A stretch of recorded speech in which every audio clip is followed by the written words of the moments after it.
All right, welcome. Turning it to John. Yeah, thanks everybody. I really appreciate everybody tuning in today. I just want to say Philippe has been great putting these together. These are free resources. They really are. You just leave these with a lot of great information, and it helps you with your career. It helps you network. It helps you just new topics you may not have heard before. And yeah, Philippe, I really want to say thanks a lot. It's these meetups are great. I appreciate it and appreciate everybody's time and expertise. Thank you. Yeah, and another part that you mentioned a few times I really want to hit hard on is the NIST Cybersecurity Ambassador Program. We're all a part of it. It's a great network. It helps people in the industry, people trying to get in the industry. It's a great way to network. It's a great way to learn about what other people in the cybersecurity field. There's a lot of niches in it, and I've met so many great people in that organization. Please, and Felipe, if you wouldn't mind, if you could just drop a link to that to the nice website, just so Absolutely. everybody. Yeah. Okay, we'll get started. My name's John McNicholas. I just started my own consulting company, Lucid Cybersecurity. I am a consultant. I did about 23 years with the federal government. I have a lot of experience with the risk management framework. You've heard it mentioned here a few times. Frank did a great job mentioning it. 853, version 5 now. There's a lot of controls to that. I know people might think CMMC, you have the 110 for level 2 for the CUI controls. That a moderate RMF package, you're looking at about 1100. So roughly. So, CMMC, we're getting off light, right? But okay, we'll go into what I'm going to talk about. The CCP and the CCA certifications for CMMC. CCP stands for Certified, CMMC Certified Practitioner. That's the one you're going to start out with. And the CCA is CMMC Certified Assessor. So we'll go through the slides. Please tell me if there's any questions on anything I'm talking about, if I'm using acronyms that you're not aware of. And I try to spell the acronym out. I actually wrote one a second ago. So yeah, a lot of acronyms. And this is part of the federal government. This is an effort to secure the defense industrial base. So of course there's going to be acronyms. But I want to make sure I use the ones that aren't obvious to all folks. The agenda for today is going to be the CMMC framework, why it exists, the level 3 certifications. We'll talk about the CCP. We'll talk about the CCA, the comparison between the two, and how to get started. And definitely want to hear your questions, please. The more questions, the better. I want to make this interactive. All right, we'll get the CMMC 2.0 framework at a high level.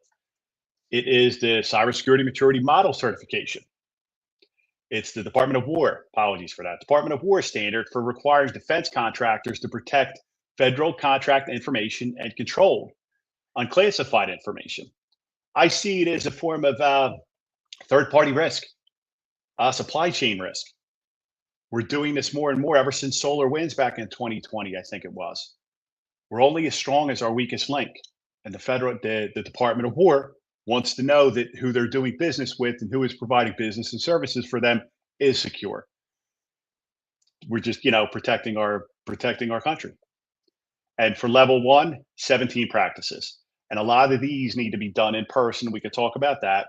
Level 2, it's more advanced. Level 1 is for companies who are processing federal controlled information. Level 2 is a requirement for organizations to process FCI and controlled unclassified information. Usually you're going to do the 2, but level 2 is for CUI. At level 3, we're not going to talk about that much. That is for your high-end government multinational companies. Think of Lockheed Martin, huge organizations like that. And that's run by that's actually the Department of War does the assessments for that.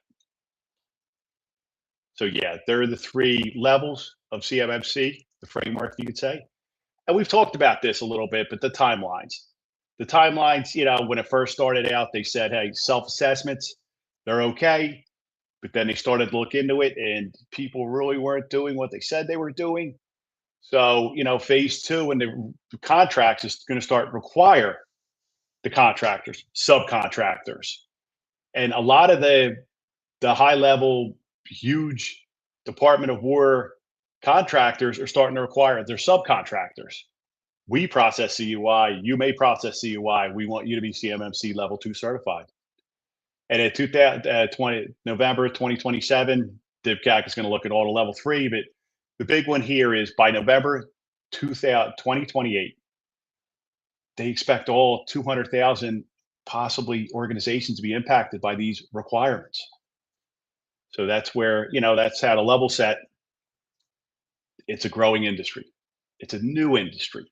It just started being required by law technically in 2025. And here are the certifications, some of the certifications. And it's managed by ISACA. It used to be managed by Cyber AB. That changed recently, honestly, in the last month. So ISACA is now the official CMMC Assessor and Instructor Certification Organization, CAICO. You may hear that term. So the ISACA is the people who you're going to register to take the test with.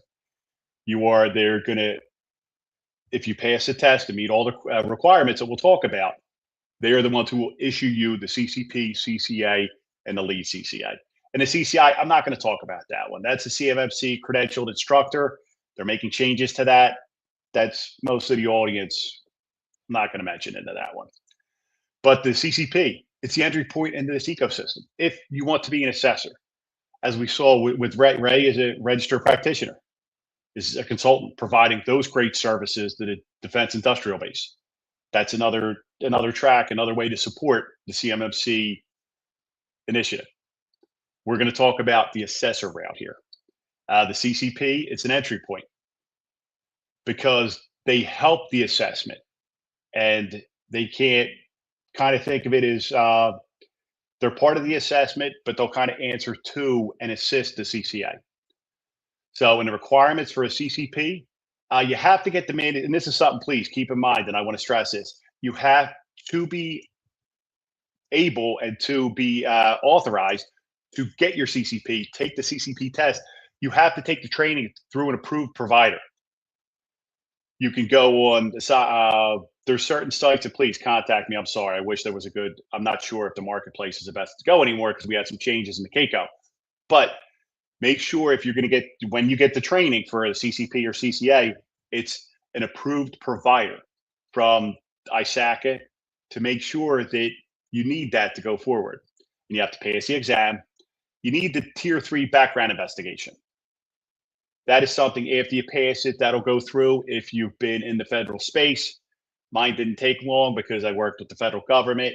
I've heard it is equal to a secret clearance check, background investigation. You do not get the clearance. Please keep that in mind. You do not get the clearance. They're doing a background check on you. And the CCP, they're looking for a degree or 2 years related experience with auditing. Doesn't have to be specifically IT auditing, but it has to be related to audits. And keep in mind, this is why it's a great opportunity, especially for the veterans. They have the experience automatically because they're working in these systems. They're working with, they're the crucial part of the Department of War. So the service members, they qualify for this with hitting that stipulation of the experience. And there's a $200 application fee. So you would take the mandatory training, sign up for the application fee, make sure you have your experience, you pass the test, and then you get the Tier 3 background investigation completed. Then you would get your CCP. And the CCP makes you eligible for the Cyber AB marketplace, which is nice. Because if you're an assessor looking to, even consult, you can be an assessor and consult. You don't have to strictly do assessments, but we'll talk that you got to make sure you don't consult and assess with the same client with their same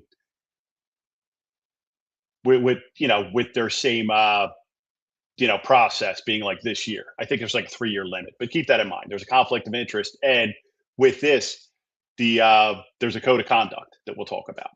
But the CCA, you're authorized to conduct and score official level 2 assessments with a C3 PAO. And a C3 PAO is the certified third-party authorizing official. Wow, proud that I remembered that acronym. But the requirements for that, you have to have your CCP first. 3 years cybersecurity experience, 1 year of audit. You have to have the baseline, one of the 8140 baseline certs. It could be Security Plus, CISM, CISSP. There's a $50 application fee. And the lead assessor, that's the most senior role. You have to have the CCP and then the CCA, 5 years experience, 3 years dedicated doing assessments, the 8140, all of everything with the CCP and the CCA, plus they do a resume review and a few other checks. But mainly we're going to talk about the CCP and CCA here. Please tell me if you have any questions. So we're going to go to CCA. Entry level. And here at the test, we'll talk about the test. Because the test, I took this test in September. I took it in September of 2025. So it's recently fresh. I just passed my CCA in March. So yeah, it's definitely fresh in my head. The CCP, I can tell you from experience, it was a lot of memorization. It was a lot of material to remember. You had to remember the certification assessment guide, the CAP. You needed to know the code of ethics, a lot of other things, and we'll go over them here. But 3.5 hour time limit, you have to score at least a 500, about $400 for the exam. They may change. That was the price when it was Cyber 8B. Since ISACA is taking over, these things could change. And it's good for 3 years. And you have to have those continuing education credits, just like a lot of the other cybersecurity certifications. CCP demonstrates your foundational understanding of the CMMC ecosystem, practices, and assessment process. Who is a good candidate for this? IT cybersecurity professionals. I was doing risk management framework back when I worked for the federal government. That is much more stringent. That is what the CMMC practices are built off of. So I felt like it was a good fit for me to pivot into it, and I'm happy that I did. Some other people, program project managers on DoD contracts. Maybe you're not an assessor or don't plan to be, but you want to know what the rules are. You want to know what we need to do. This is a great certification to get a better view, to get a better picture. And anyone entering the CMMC assessment ecosystem. But this is great for people who want to move into this area. It's brand new, 2025. And there is a need, as we saw in some of the great presentations earlier, there's a need for assessors. This is a great field to get into. I feel it is a growing field. I can say that confidently. The training, we talked about it, but I really want to hit that hard. And please make sure it's approved. It's approved, and currently it was approved by Cyber 8B. That may have changed ISACA. My apologies, because I wasn't able to find a definite answer to that one. But you want to make sure, and feel free to contact me after this. I don't want to do it here, but I can suggest. I worked with some great companies. I took 40-hour training for my CCP, Monday to Friday, 40 hours a week, 8 hours a day. But I took my training for my CCA asynchronous. I met with the instructor for about 5 hours. That was great. It didn't affect my day job. I was able to do it at night, low overhead. Great training, though. Great individual I worked with. The ethics training, we talked about that. There's a code of conduct. And I'm not going to go over it here, but I definitely recommend you take a look at that, because you can't have a conflict of interest. You're not going to be an assessor for an organization that your spouse is on the executive board. That's a conflict of interest, among other things. But definitely take a look at that. You have to have a Cyber 8B account, or ISACA. I'm sorry, that should be ISACA. We talked about the experience. They're saying college degree or 2 years, but if you're a veteran, you already qualify. This is a great field, I feel, for veterans who were associated with the IT field, done cybersecurity, would enjoy an audit, because you know what? I've been doing audits for a while. You're always learning something new. That's what I love about that. That's what I love about the field. You have to keep the people you're talking with, the groups you're working with to better secure these organizations. You have to keep them honest. But you have to learn about it, and you want to work together as a team. An assessor is not going to, that's not a CMMC assessor per se, but you need to know the technology. You're always learning. I find that so interesting. Background experience, we talked about that. And voucher, you have to register within 12 months of taking that training. But as currently, the CCP, it's not a requirement to have US citizenship. And you must maintain, as I mentioned, those 120 CPE hours every 3 years. You'll do that through ISACA. And here's the exam blueprint. The CMMC ecosystem, that's 5%. They're going to ask you. It's a lot of memorization. Code of conduct, that's going to be your 5%. The governance and source documents, like how, the assessment process. There's 4 stages to an assessment. The first stage, second stage. You're going to go over that in these documents. The CAP assessment, scoping, the model, construct, and implementation. And there's a blueprint. There's a blueprint for this. And if you haven't already, Notebook LM, those tools are incredible. You take these sources and you can find them, and make sure, this is another recommendation. The sources you're going to study for the current test, and I think the test is going to change in 2027. That's what I hear. Nothing definite, but that's what I've heard. Oh, and I want to mention before I forget, there's some great resources for CMMC assessor training. The first is going to be the CMMC Professional Network. That is on LinkedIn. Derek, the individual who runs that, great person, is great for the community, always putting something new out, great YouTube videos. I watched one the other day. Just a great person and really active in the CMMC community. And also the Discord channel, CUI, Center of Excellence. CUI is just another way of saying CUI, but it'll spell out as COEY COE. Great Discord channel. It goes from beginners to experienced, job boards, just great resource for training and knowledge there for CMMC. So yeah, there are the 6 domains. And, here are the domains. We talked about the code of conduct. They're going to be professional, objectivity, confidentiality, things like that. And what you can and can't do, what you're held to, you have to really know that document. You have to sign that document as well, and then keep a copy of that. The ecosystem, they're going to talk about, C3PAOs, CCPs, CCAs. You need to know what roles are what. And the governance and the source documents, they're going to start asking you about controls. The controls right here. Actually, I'm sorry, that's D4. The model constructed, they're going to ask you about the controls, because there's 17 level 1 controls. There's 110 level 2 controls. They're going to ask you, as currently, you need to successfully get 88 out of 110 to even be, you have to get 110 out of 110 to pass. But there's things called the limited deficiency program. You can actually have POAMs, but you have to score at least an 88 out of 110. And there's some of the questions I'll ask you right there. It doesn't cover level 3. So don't worry about it. You're not going to see much about that on your CCP or CCA. And the assessment process, the 4 stages of the assessment process, it's, the planning, the preparation, the execution, the reporting. It's, met or not met. And the current version is 5.61. That's not the most current version. That's not the version that they're using in assessments. Make sure you're studying the right documents for current, that are part of the current test right now.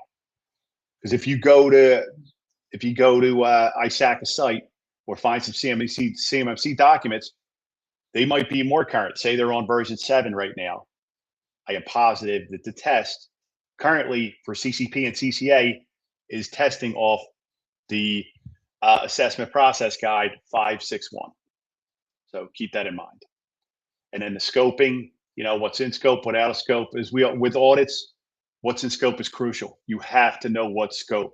You got to know what's in scope, what's out of scope. And, that's what they're going to go over in some of these CCP domains. And here's a study guide. You're going to look into, I definitely recommend going over to the CCP blueprint, the CMMC assessment process, the CAP, the scoping guide. I loved Pocket Prep. I thought it was great. It's $30 a month. You pay for it about a month before you plan to take the test. The questions I thought they were pretty good. It was a great, easy way. You have it on your phone, real easy I thought it was a great study resource. And Notebook LM is just incredible. You can build your podcast, your flashcards, and it's pulling exactly from those sources. You don't have to worry about hallucinations. That's the best part. Because if you go to ChatGPT and start asking it questions, or you go to one of the AI prompts, they might be pulling current information. You want to pull the information from the study documents for these tests. So please make sure of that. So yeah, and just, pocket prep, I really thought it was great. And there's some great study groups out there. The CMMC professional network that I mentioned, the CPN, you can find it on LinkedIn. They have study groups, they have study resources, great YouTube channels. I met some great individuals through there. And I'd love to talk to anybody who's interested. I just took the CCA and the CCP. They're still fresh in my head. I got some great study guides I'd love to share with people. Now we'll talk about the CCA. Okay, how am I on time? All right. The CCA, once you get your CCP, you're all good with that.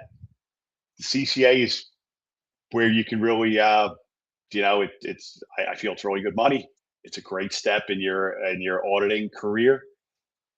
That we'll talk about it. 150 questions, 4-hour time limit. There's 4 exam domains. It's good for 3 years. You have to have the active CCP, and you need at least a 500.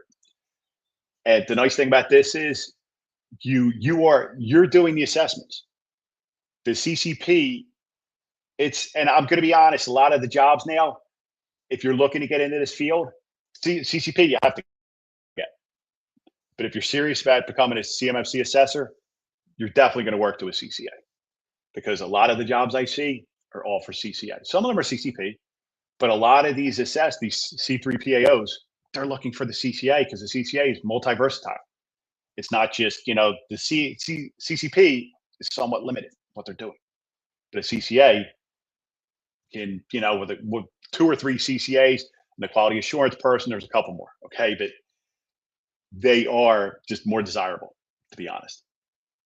And it's issued by a SACIT, just like the CCP now. And who should pursue the CCA?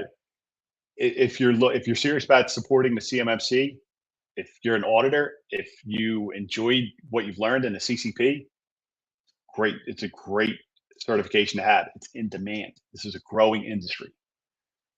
If you've worked in RMF, if you've worked in risk management framework, if you've been part of the federal government, we're involved with RMF, the 853, it's a great way to transition into it, because all these controls are built from RMF. So it was natural progression for me and folks that have experience with the risk management framework. And if you want to be part of a team, and what's nice about a lot of these jobs too, a lot of them are remote. There's only 15 physical controls that need to be done. There's only roughly about 15 controls that need to be done physically. A lot of this work can be done remotely, which is nice, because there's some people who can't travel. Some people, just for some reason, you may want a remote position. There's an opportunity here to have a remote or at least hybrid position.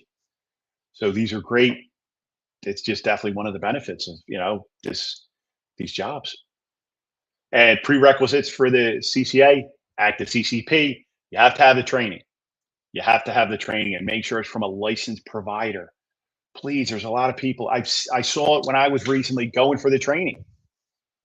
And the training, honestly, the cost, it could be anywhere from $3,000 to $1,500. But make sure they're licensed to provide this training.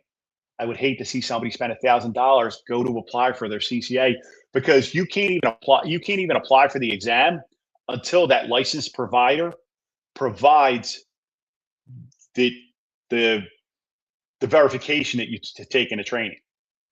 I couldn't sign up for my CCA exam until my provider contacted the KCO and said, John McNicholas, yep, he did the training. We're good to go.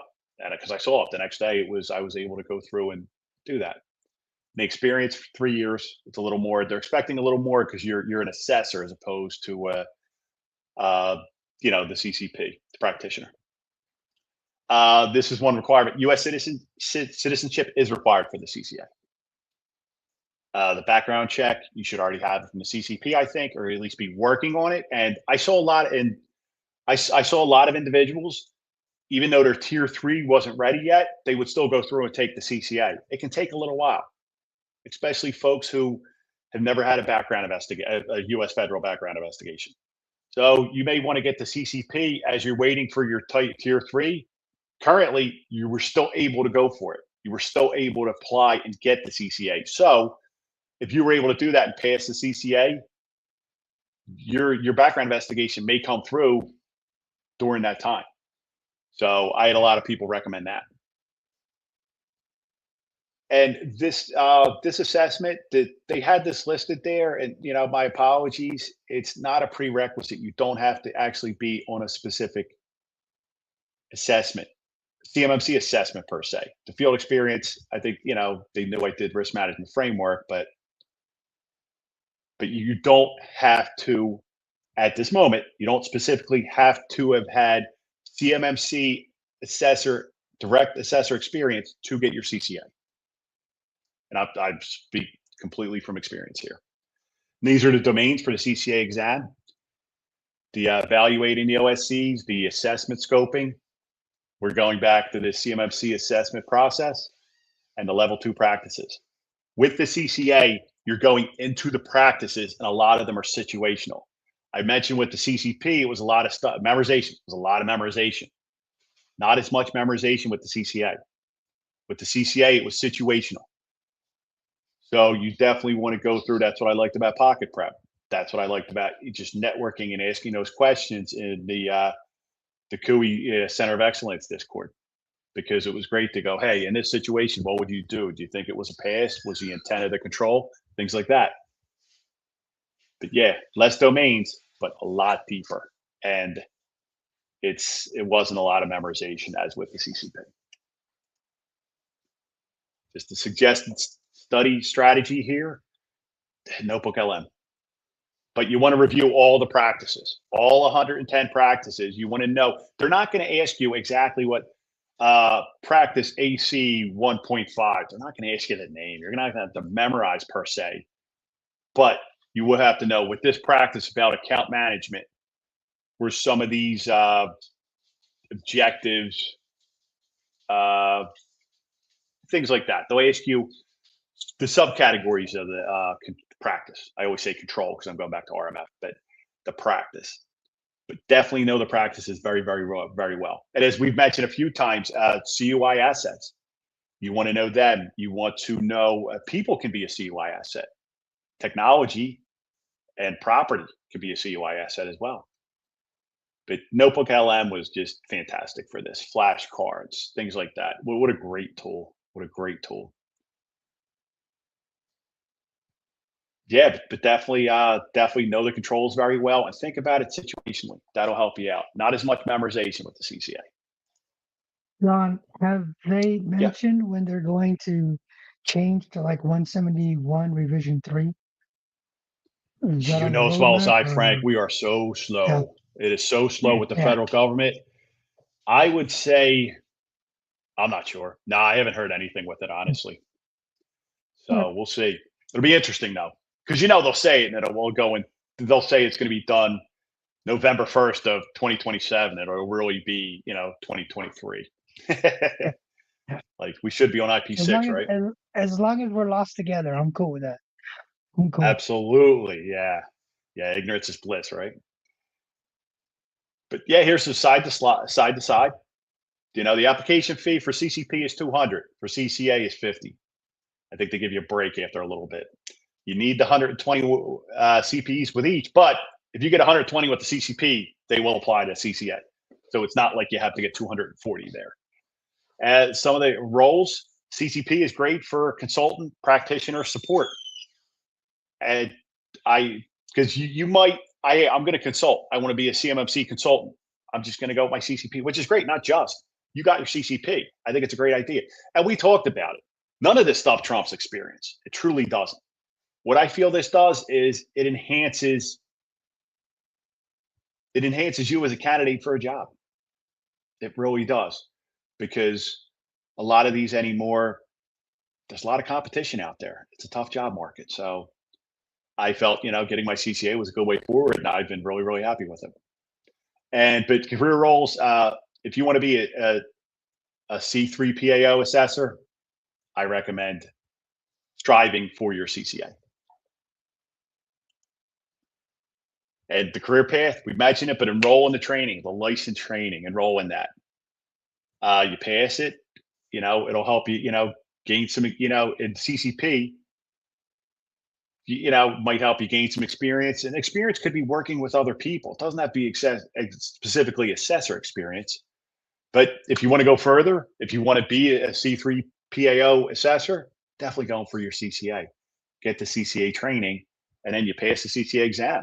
And then we're not going to talk about it much, but the lead CCA, that is, they're the people leading the assessments. And just that is it's a great career. It's a great career. Quick, John, And just some I key, noticed yeah, that in order to get your CCA, you have to have performed 2 level 3 uh assessments, right?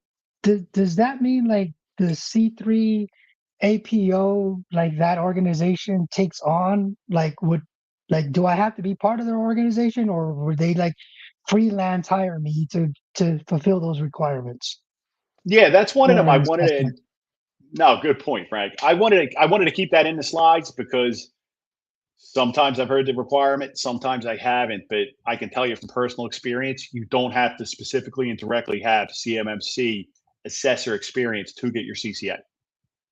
Okay, because you kept saying it, but So, I wanted to like make sure that I was yeah, on the it was same. mentioned, and my apology. I should have No, no, no, probably no, no, left no, that out, but nothing. yeah, Good. yeah, that was. There are updates to this because before the CCP, I was told you had to be a U.S. citizen. Now it's not.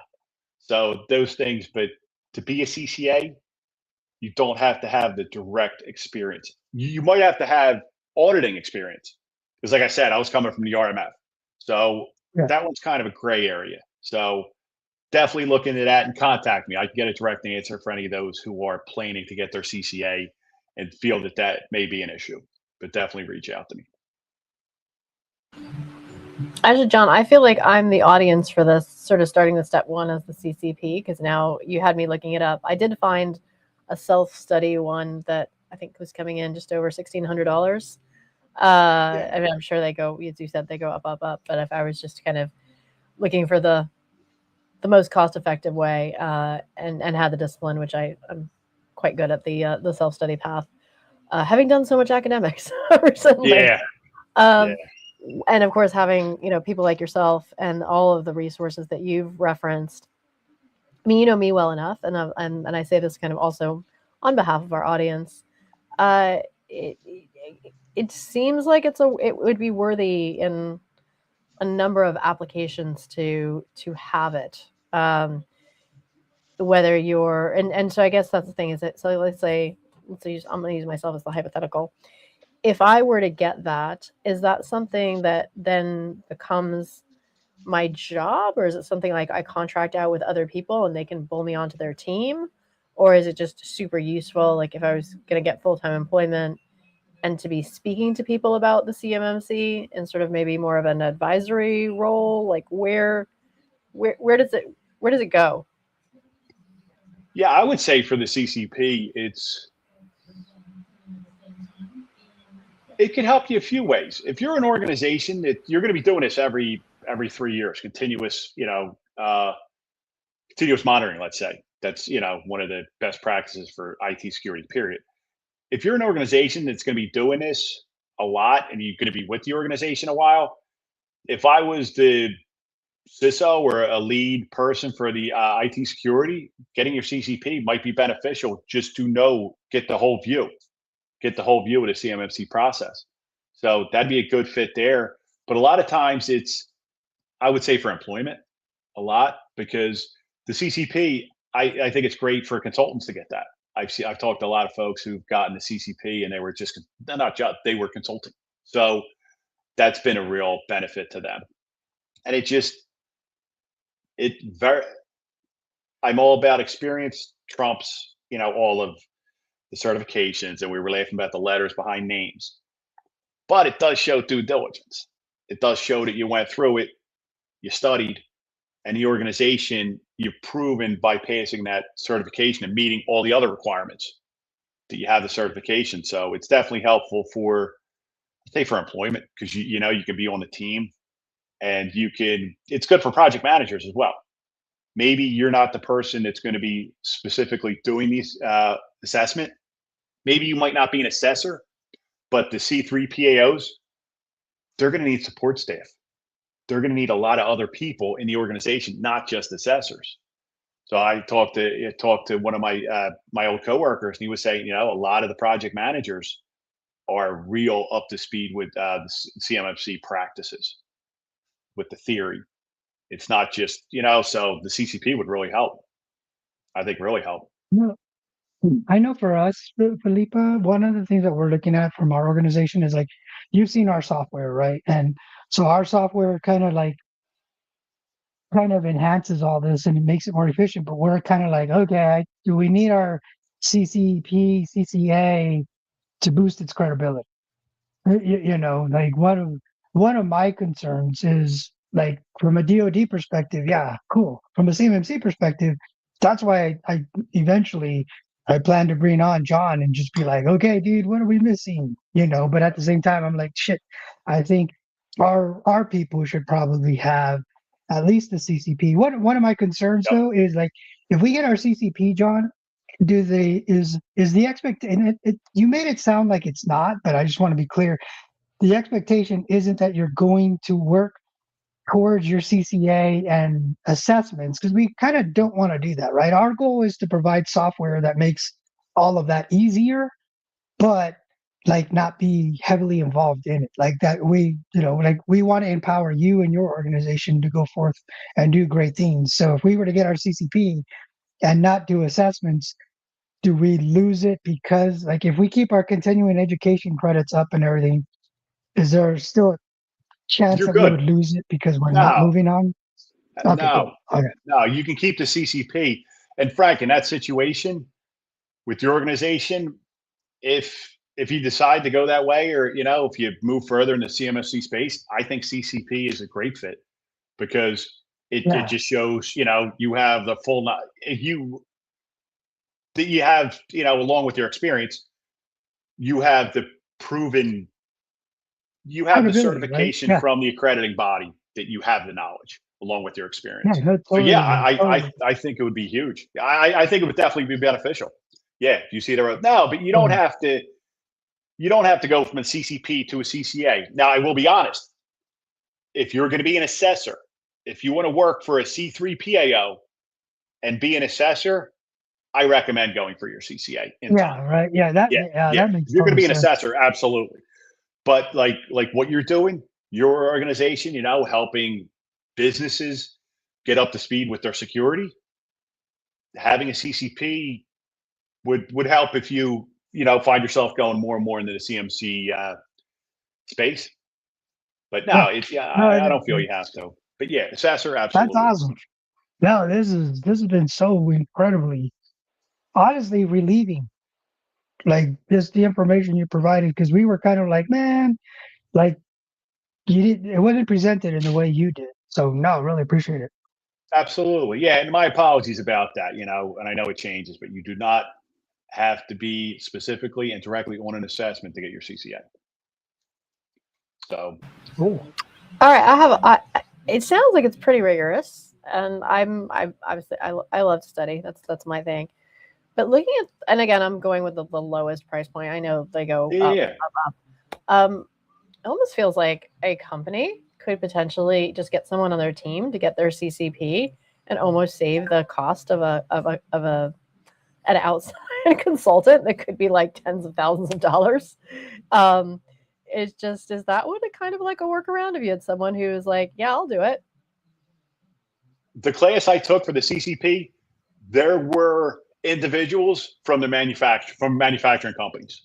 The one individual, his company produced, it was a smaller company. They produced like hardware. I'm talking like nuts and bolts and things. So they took the class because they were confused about CMMC. They wanted to learn better. They wanted to learn more about CMMC and wanted to get the facts straight. Because just like you saw in my presentation, like, well, they changed that. They're that one point, but it's tough to get definitives. So this individual took the class, wasn't planning to become an assessor, own their own company to make sure they could understand what is CUI, because it's tough. Like CUI is like PII. It's one of those gray terms. Like, what is CUI? Is that CUI? Is that not CUI? That's a slippery slope. And Frank, I mean, you being in the federal government, you know that, because it's replacing FOUO. You know what I mean? And it's just for official use only.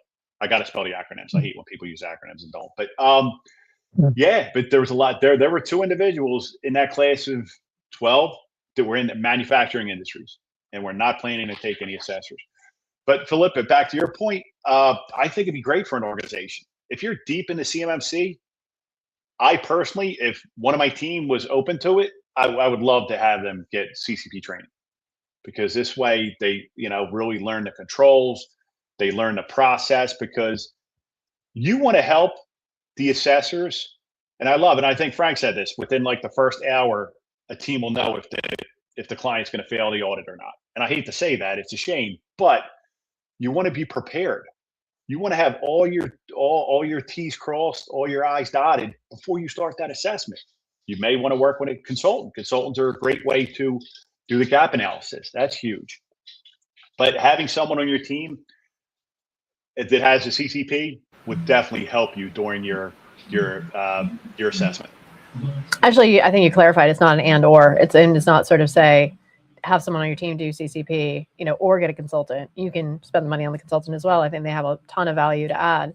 So ideally, if you have someone on your team who's willing to raise their hand to do it, sounds like that's a worthy investment to make, because then you have someone through the whole life cycle there who can really be an internal advisor to your team and speaks the language better than anyone else. Absolutely, because with these assessments, you want to plan for the nightmare assessor. You really do. You want to give them no wiggle room. You want to say, hey, we're doing encryption. Here it is. Here's the proof. Because during the assessment, they're going to talk to the people on that team. They don't want to talk to the CEO about how you do your backups. That doesn't make any sense. So if you know the controls and you know the high watermark that they're going to set, I think your assessment will go smoother. Well, John, do you know there's been any discussion between CMMC, HIPAA, SOC to start to kind of come together? You would hope, Frank. Wouldn't it make it easier? I mean, wouldn't it make it? Because yeah. But it's what you said. I see, if you want to do business with the federal government, and this is just me, my personal opinion, I feel in the future they might require everybody to meet governance requirements such as CMMC. So it's in everybody's best interest to get their houses in order. Right. Yeah. I love that. Speaking of house in order, we are at time. John, thank you so much. This is really super insightful. I personally am super now inspired to go get my CCP. I just feel like speaking the language would be so valuable as I sort of step into the DIB space.